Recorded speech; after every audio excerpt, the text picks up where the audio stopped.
एक महत्त्वाची बातमी, विधानसभेला 155 जागा जिंकणार असल्याचा विश्वास शरद पवारांनी व्यक्त केला।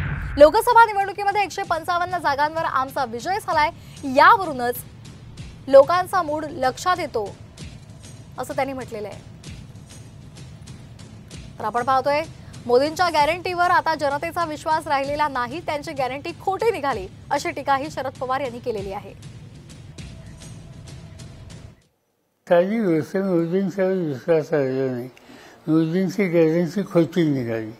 सरळ सरळ हे असं कारण आहे, ज्या काही त्यांनी आश्वासने दिली होती ती गेल्या 15 वर्षात पाळली नाहीत, या निष्कर्षाची लोक आले आणि लोकांना बदल हवा आहे।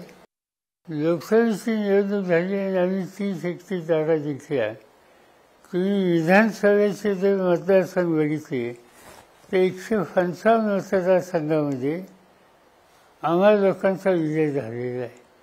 288ची विधानसभा, त्याचे 155 मतदारसंघात विरोधकांना बहुमत मिळतं।